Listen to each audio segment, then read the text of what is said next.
아시는 것처럼 구약의 마지막 책이 말라기입니다. 제가 이 구약 성경 가운데 같이 성경 공부를 하고 싶은 어떤 주제들이 있다면 한 두 가지가 있었습니다. 하나는 지난 학기에 기회가 주어져서 같이 나누었던 지혜서 말씀입니다. 아무래도 이 지혜서라는 책의 성격상 세월의 연륜이 더해지면 더해질수록 그 깊이와 또 깨달아짐이 더하기 때문에 아마도 또 기회가 있으면 또 다른 분들 혹은 같이 하셨던 분들하고 또 한번 공부하면 좋겠다는 생각을 해보게 됩니다. 그리고 또 하나의 주제가 있다면 바로 이 선지서들입니다. 특별히 소선지서를 우리가 잘 읽지 않고 혹은 짧은 책들이기 때문에 그 의미를 이해하기 전에 그냥 읽고 넘어가 버리기가 쉽습니다. 그러나 이 한 권 한 권이 각자의 위치와 역할들이 있었기 때문에 이 소선지서들을 하나하나 읽어보면 참 좋겠다라는 생각을 하곤 합니다. 작년에 사실 기회가 있어서 저희가 주산 본문을 따라가면서 설교하기 때문에 그런 건 참 좋은 것 같습니다. 이 잘 택하지 않는 본문들을 택하게 되죠. 그래서 작년에도 스가랴서 말씀을 같이 한번 나눈 적이 있습니다.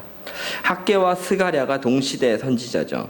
그리고 그 이후에 구약의 마지막 선지자가 오늘 우리가 살펴보고 있는 말라기 선지입니다. 하나님께서 포로로 잡혀있던 이스라엘 백성들을 귀환하게 하시고 성전을 지게 하셨습니다. 이렇게 돌아온 백성들이 가장 고대했던 것은 무너진 성전의 회복이었고 그 성전을 다시 짓는 일을 시작했음에도 불구하고 사마리아인들의 방해로 인해서 이 건축이 멈추어지게 되죠. 그 멈추어진 성전 건축을 다시 일으키는 역할을 맡았던 것이 학개와 스가랴였습니다. 그렇게 두 번째로 지어진 성전이 우리가 이제 스룹바벨 성전이라고 부르는 성전이죠. 이렇게 성전이 다시 지어졌으니까 얼마나 그 성전을 짓기 위해 애쓴 사람들의 마음이 감격스러웠겠습니까? 좋아하는 이들도 있고 매우 환호했겠죠. 그런데 이상하게도 나이가 많은 어른들은 그 성전을 보고 우는 겁니다. 슬퍼하는 거죠. 그렇게 고대하던 성전을 포로 귀환해서 돌아와서 지었는데도 불구하고 왜 그러냐? 학개서 2장 3절의 말씀은 이렇게 적고 있습니다. 너희 가운데 남아있는 자 중에서 이 성전의 이전 영광을 본 자가 누구냐? 이제 이것이 너희에게 어떻게 보이느냐? 이것이 너희 눈에 보잘것없지 아니하냐? 처음 지었던 솔로몬 성전은 너무 화려하고 멋있고 웅장했는데 이제 우리가 지은 이 스룹바벨 성전은 그에 비하니까 너무 초라한 겁니다. 짓고 싶었고 이걸 지어서 너무 좋은 마음도 있지만 이 성전이 예전 기억에 비추어서 보잘것없는 마음이 들었기 때문에 어른들의 마음에, 노인들의 마음에 슬픔이 가득했던 것이죠. 그래서 하나님이 이렇게 낙심한 이들에게 말씀을 주십니다. 그러나 여호와가 이르노라 스룹바벨아 스스로 굳세게 할지어다. 여호사닥의 아들 대제사장 여호수아야 스스로 굳세게 할지어다. 그리고 이제 희망적인 말씀을 9절에 주시죠. 이 성전의 나중 영광이 이전 영광보다 크리라. 만군의 여호와의 말이니라. 내가 이곳에 평강을 주리라. 만군의 여호와의 말이니라. 학개서 2장 9절 말씀이죠. 하나님이 이 초라한 성전 때문에 슬퍼하고 있는 이들을 위로하시면서 너희가 알고 있는 이전 영광보다 나중 영광이 더 클 것이다. 희망의 말씀을 주신 겁니다. 지금 보이는 이게 다가 아니야. 말씀을 주신 것이죠. 사실 이 예언의 말씀은 예수님에게서 성취되어지는 것이죠. 사실 참 성전이신 예수님, 본질이신 예수님이 이 이전의 모형과 같았던 성전들보다 훨씬 크고 온전하게 성전의 역할을 이루실 것에 대한 말씀이긴 했지만 당대에 이 말씀을 듣는 이스라엘 백성들에게는 이 말씀이 정말 크고 위로로 다가왔을 것입니다.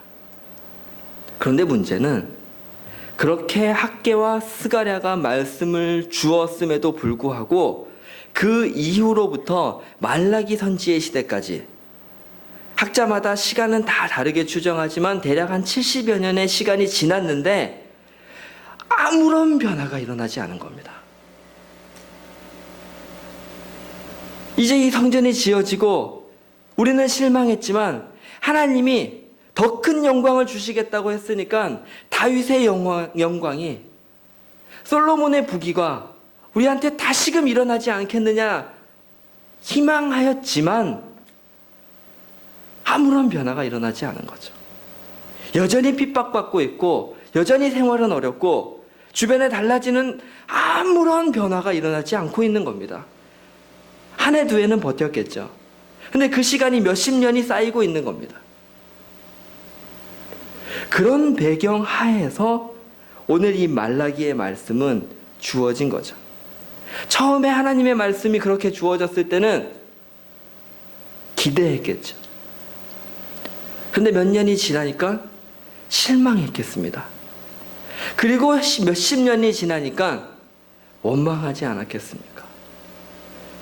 그보다 더 많은 시간이 가까워지고 쌓이니까 이제는 어떤 분은 표현하기를 하나님을 향하여 냉소적이 되어버린 이스라엘 백성이라, 하나님을 무시하기 시작한 이스라엘 백성이라 표현하고 있습니다.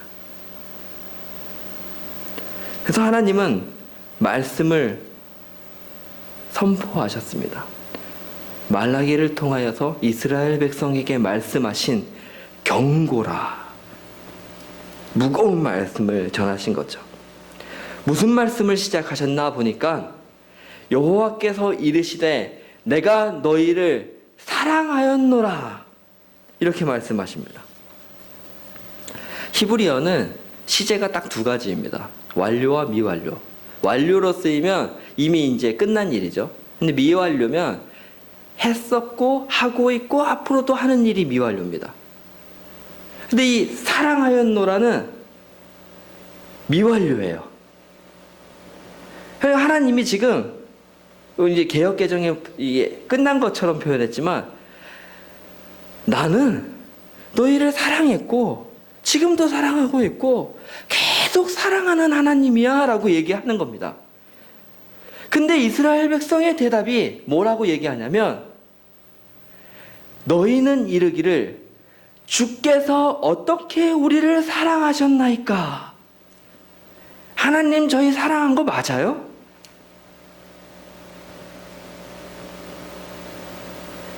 성경을 조금이라도 아시는 분들이라면 지금 이 대화 자체가 굉장히 불편합니다. 예. 구약의 역사가 다 사람은 하나님을 거부한 역사고 그 거부한 사람을 향해서 하나님은 약속하시고 기회를 주시고 돌아오라고 하시고 매도 때리셨다가 태도를 바꾸면 다시 기회 주셨다가 기회가 오니까 다시 태도를 바꾸는 하나님의 백성들을 향해서 또 야단치시고 돌이키시는 게 반복되는 게 구약이잖아요. 몇 번 얘기 드린 것처럼 신약의 예수님이 사랑으로 오셨으면 구약은 왜 그렇게 이 땅에 오실 수밖에 없었는지에 구구절절한 사연이 적힌 게 구약이란 말이죠. 그런데 그 당사자인 이스라엘 백성들이 하나님을 향해서 얘기하는 거예요. 하나님 저희 사랑한 거 맞아요? 그러니까 구약의 그 지난한 역사들의 정점이 여기에서 지금 만나고 있는 거죠. 하나님은 사랑해 주셨고 사랑해 오셨고 이스라엘 백성들은 하나님 저희 사랑하는 거 맞아요? 물으면서 확인하고 거부했던 역사.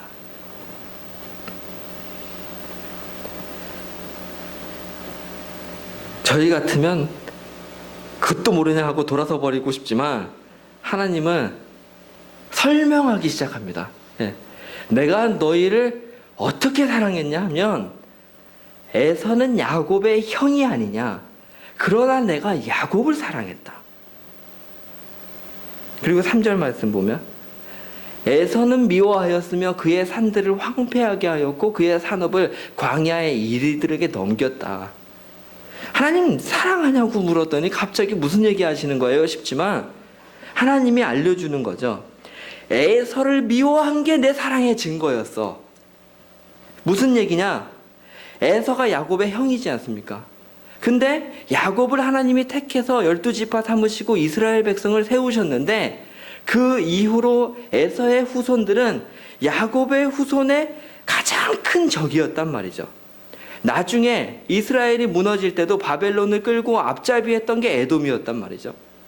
그러니까 하나님은 너희들의 가장 큰 적, 이를 갈 만큼 너희들을 괴롭게 했던 그 에돔을 이 세상에서 없어지도록 미워하고 심판하는 걸로 내 사랑을 계속해서 실현시켜 왔어 라고 알려주는 겁니다. 실제 에돔이 자신들이 앞잡이했어도 바벨론한테 무너지지 않습니까? 하나님이 그 일을 내가 너희를 사랑하는 마음으로 했다고 얘기해 주시는 겁니다. 이스라엘 백성들이 하나님, 저하고 하나님 사랑 얘기하시다가 지금 무슨 얘기하세요? 하지만 그 얘기가 네 얘기야. 나는 이렇게 좁은 시야를 가지고 내 앞에 지금 뭐가 생기나 안 생기나를 보고 있는데 하나님은 나를 둘러싸고 있는 에돔을 없애고 계셨던 거예요, 지금. 더 재밌는 표현이 있는데 그렇게 멸망해버리는 에돔이 얘기합니다. 우리가 무너뜨림을 당하였으나 황폐된 곳을 다시 쌓으리라. 이것도 미완료예요. 내가 지금 무너졌지만 어떻게 해서든지 나중이라도 내가 다시 쌓는 일을 계속할 거야 하고 에돔이 얘기한다는 거죠. 그런데 나 만군의 여호와는 이르노라 그들은 쌓을지라도 나는 헐리라. 이것도 미완료예요. 그들은 계속해서 노력하겠지. 근데 나는 계속해서 그걸 막아버릴 거야. 헐어버릴 거야. 그래서 그들을 일컬어 악한 지역이라 여호와의 영원한 진노를 받은 백성이라 그들은 그렇게 평가받을 거야 라고 하나님은 말씀하시고 계십니다. 앞의 말씀과 생각하면은 재밌죠. 이스라엘 백성들을 향해서 나는 너희를 지금도 앞으로도 영원히 사랑할 거야 라고 말씀해 주고 계시면서 하나님 저를 도대체 사랑하세요? 물으니까 하나님은 이스라엘을 괴롭힌 이 에돔을 지금도 앞으로도 계속해서 막아주는 걸로 내 사랑을 증명할 거야 얘기해 주는 겁니다.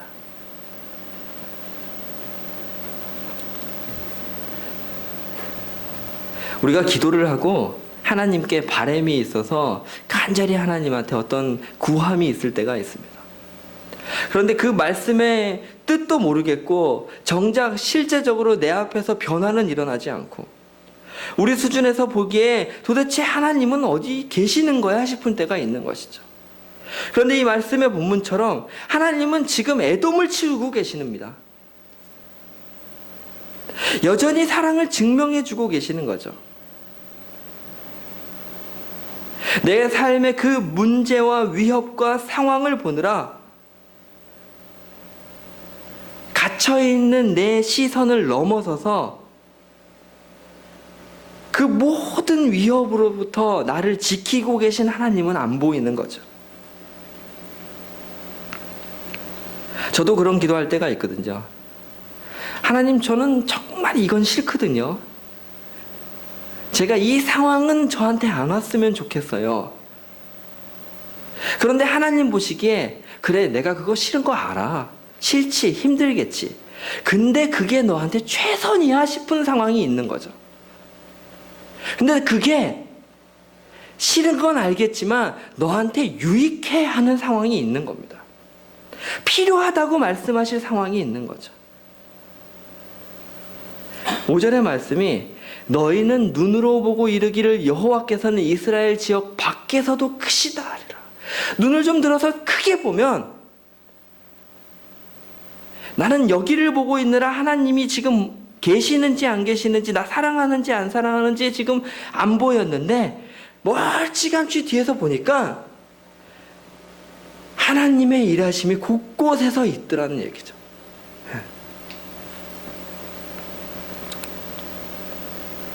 우리는 나한테 주시는 것으로, 내 눈에 보이는 것으로 하나님의 사랑을 증명받으려고 합니다.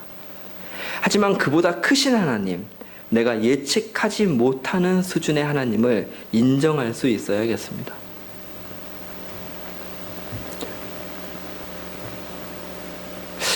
말씀을 준비하다가 제가 이제 이사를 했으니까 정말 여러분들이 신경도 써주시고 기도도 해주셔서 감사하게 이사를 잘 했는데, 이사를 한 게 아니고 미완료입니다. 이것도 했고 하고 있고 앞으로도 해야 되는 미완료 상황에 이사가 됐는데, 그러니까 사실 이 모든 과정을 하다 보니까 아이들한테 신경을 못 쓰잖아요. 그리고 이제 주말 같은 때나 이제 월요일도 그랬고, 한 몇 주간은 이제 최근에는 더더욱 그랬죠. 저녁 때마다 가서 이제 그 집 청소를 해야 됐으니까 들어가려면. 근데 이 말씀을 보면서 그런 생각이 드는 거예요. 아이들 입장에서 도대체 엄마 아빠는 어디 있는 거야? 오늘 내 밥도 안 챙겨주고, 왜 이렇게 엄마 아빠는 도대체 우리를 사랑하는 거야? 근데 엄마 아빠는 지금 걔 방 닦고 있거든요. 들어갈 방을 지금. 들어오면 먼지 안 써야 되니까 그 창틀을 닦고 있는데 엄마 아빠는 안 보인다고 생각하지만 하고 있잖아요. 사랑을 실천하고 있잖아요. 근데 인간의 사랑이라는 건 제한되고 부족하고 연약하지만 연장선에서 그런 느낌이지 않습니까? 근데 하나님은 부족하지도 않게 그 사랑을 실천하고 계셨던 거예요. 이스라엘 백성들이 그걸 모르는 거죠, 지금. 어떤 때는 하나님이 정말 주연 배우처럼 우리 삶 속에 쑥 들어오셔서 진짜 이렇게 하시는구나, 액션을 취하시는구나 보고 싶죠. 근데 하나님은 PD 같을 때가 있어요. 안 보이는데 하세요. 장치들을 배열해 놓으시고 거기에서 내가 그 역할을 할 수 있도록 세심한 기획이 들어가 있는 거죠, 이미.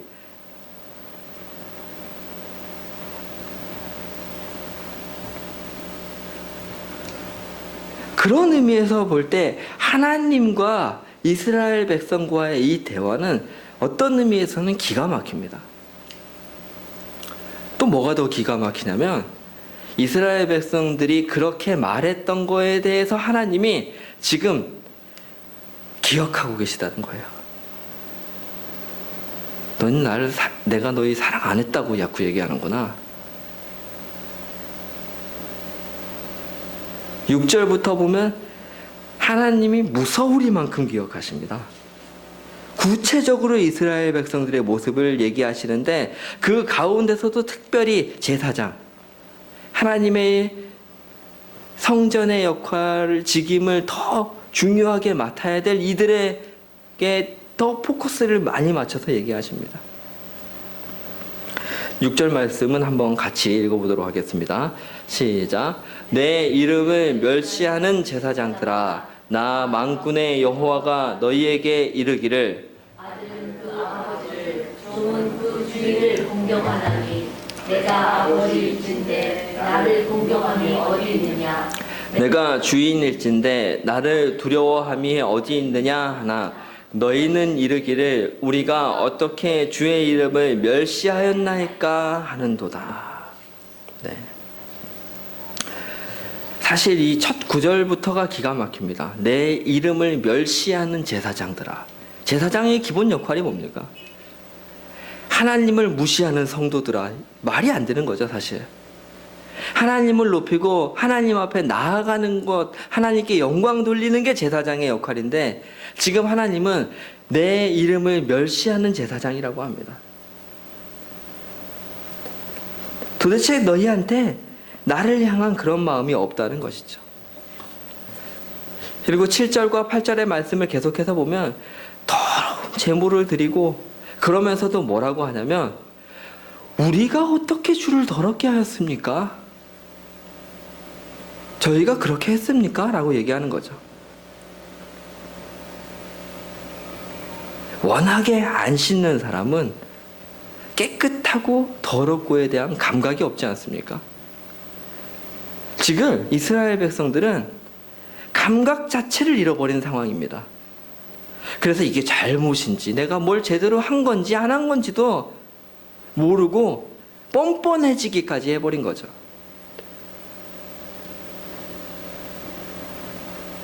눈먼 희생제물을 드렸답니다. 저는 것, 병든 것을 드렸답니다. 제대로 된 것들은 비싸지 않습니까? 값나가지 않습니까? 그러니까 생각하는 거죠. 이거 어차피 태울 건데 뭐 눈먼 거 태우는 거랑 안 먼 거 태우는 게 무슨 차이가 나겠어? 어차피 자를 건데 저는 거 조금 저렴하게 사다가 드리면 그게 더 좀 나은 거 아니야? 합리적이지 않아? 존경의 마음을 버려버린 거죠, 지금.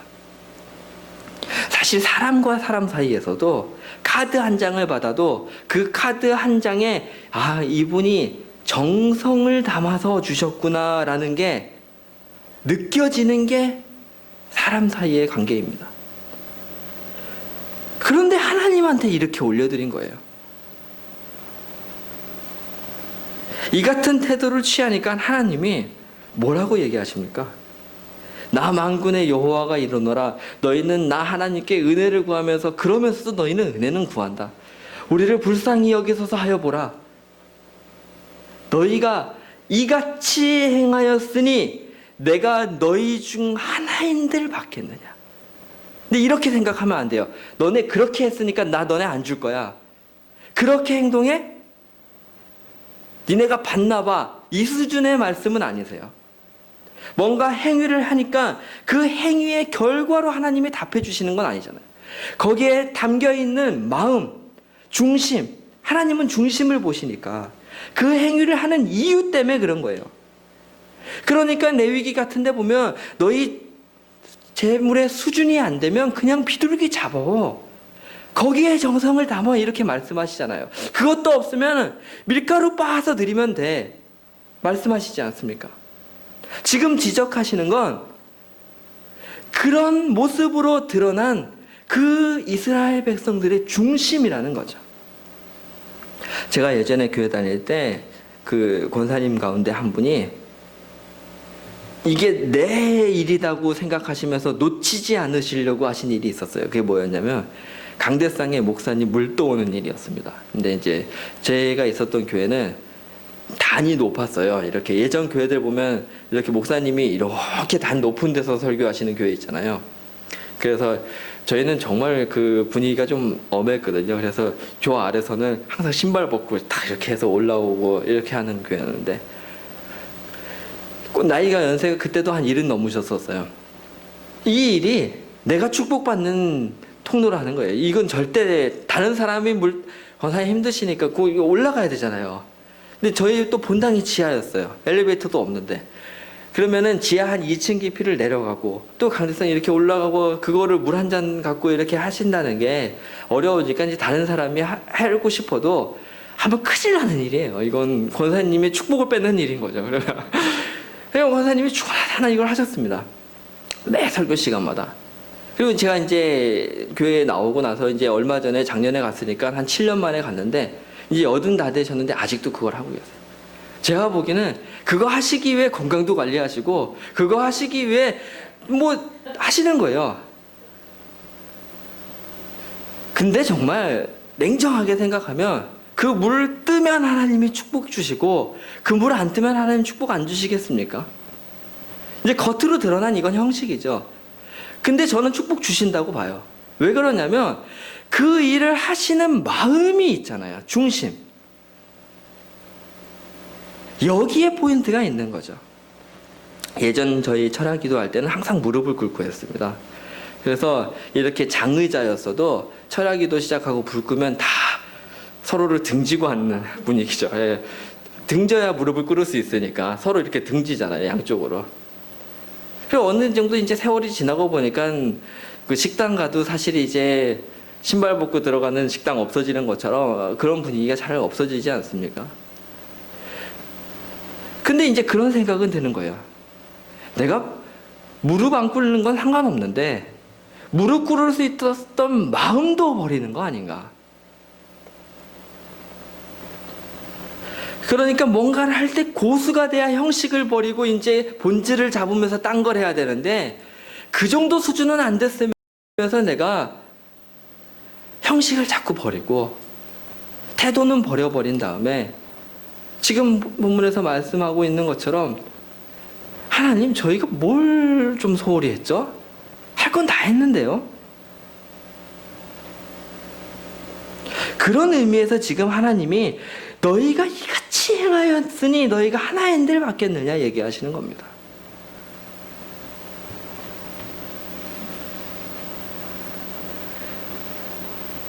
기가 막히죠. 하나님이 뭐라고 하시냐면 그냥 너희 중에 누가 성전 문 좀 닫아버렸으면 좋겠다.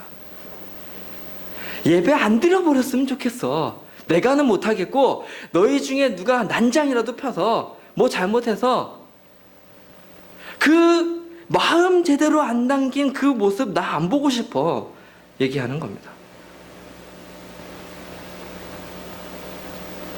내가 너희를 기뻐하지도 아니하며 너희가 손으로 드리는 것을 받지도 아니하리라.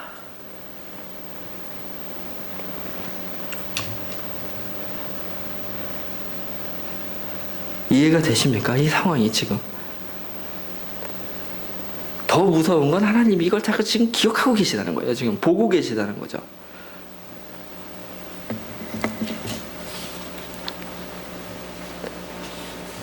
(13절) 말씀 보면 이렇게도 적혀 있습니다. 만군의 여호와가 이르노라 너희가 또 말하기를 이 일이 얼마나 번거로운고. 야, 이렇게 꼭 이거 다 힘들잖아. 코웃음 치고 훔친 물건과 저는 것 병든 것을 가져왔대요. 사실 히브리어 말로는 의성어입니다. 흥했다. 하나님 앞에 나오면서 뭐 그거 있어. 이거면 될 것 같아. 이거면 되는 것 같아.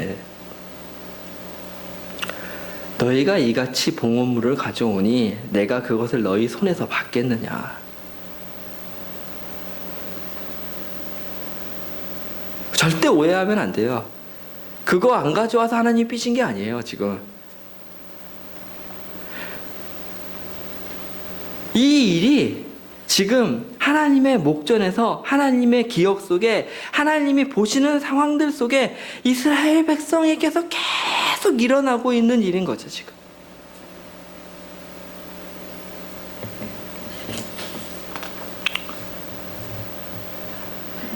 하나님이 뭐라고 말씀하십니까? 내가 이방 민족 중에서 내 이름이 크게 되게 하겠다. 그냥 우리가 흔히 하는 표현대로 촛대를 옮기겠어.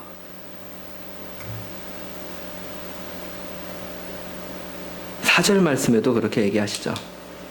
짐승떼 가운데 수컷이 있거늘 그 소원하는 일에 흠 있는 것으로 속여 내게 드리는 자는 저주를 받으리니 나는 큰 임금이요 내 이름은 이방 민족 중에서 두려워하는 것이 됨이라. 너희는 제대로 안 하고 소홀히 하지만 차라리 내 이름은 이방 민족 중에서 크게 될 것이야.